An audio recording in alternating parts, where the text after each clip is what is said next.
The assigned question number 9 was to discuss the concepts in the article entitled Defective DNA Repair as a Potential Mechanism for the Rapid Development of Drug Resistance in Plasmodium falciparum.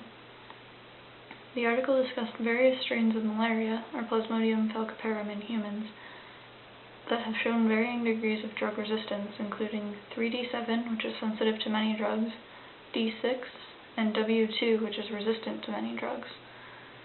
It has been hypothesized that resistance to antimalarial drugs is due to point mutations or multiple mutations that allow these strains to be less sensitive to a drug or class of drugs. The authors propose that these drugs show less sensitivity to antimalarial drugs because they have damaged or inhibited DNA repair mechanisms. If the cell cannot repair mutations in the DNA sequence, some may lead to antibiotic resistance.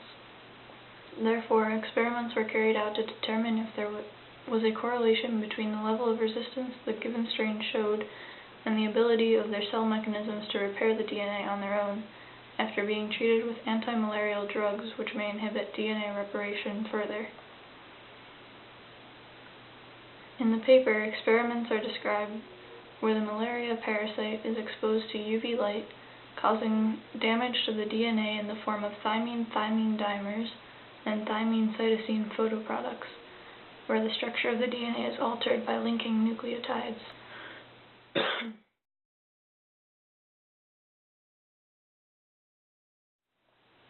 DNA repair then occurs in 2 steps in the assumed mechanism. Lesions are formed and DNA synthesis occurs.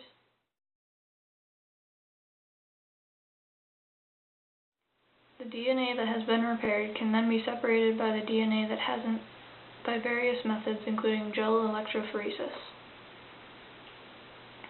The results show that the W2 parasite has the least effective repair mechanism, and the 3D7 has the most effective repair mechanism. The authors note that this may correlate with their drug resistances. Furthermore, the paper discusses drugs such as chloroquine, which the authors suggest may inhibit DNA reparation as well by theoretically binding to DNA and blocking DNA polymerase from reading the substrate. This stops the DNA from being repaired and may allow mutations to persist. Here's the extra effort part. The exact mechanism is not known. However, in a 1965 paper by Cohen and Yielding, cited in the supporting document as source number 2, if not edited into this video, some characteristics of the inhibition mechanism were determined. The drug is a competitive inhibitor that likely competes with a DNA primer.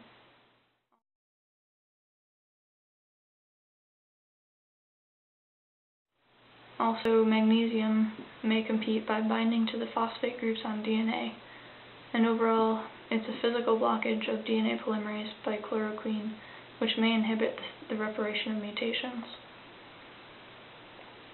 Overall, while correlations had logical backing to them, it seemed like somewhat circular logic.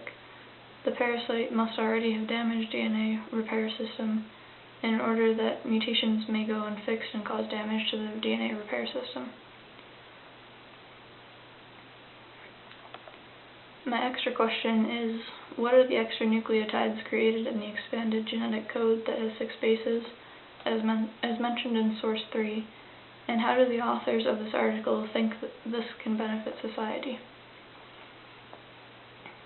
Upon reading this article, I have learned that the authors have created unnatural hydrophobic nucleotides that are analogous to the CG base pair, as shown in the following figure.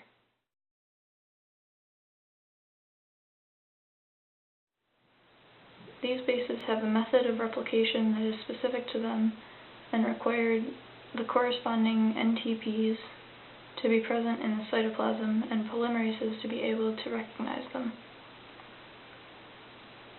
The authors mention that this may be used to re-engineer cells for use in labeling of nucleic acids in living cells and to create new proteins with novel and natural amino acids. The applications are somewhat vague, possibly because this article is actually just a letter to nature. However, it implies that there is either a lot of untapped potential here, or we are just doing it because we can.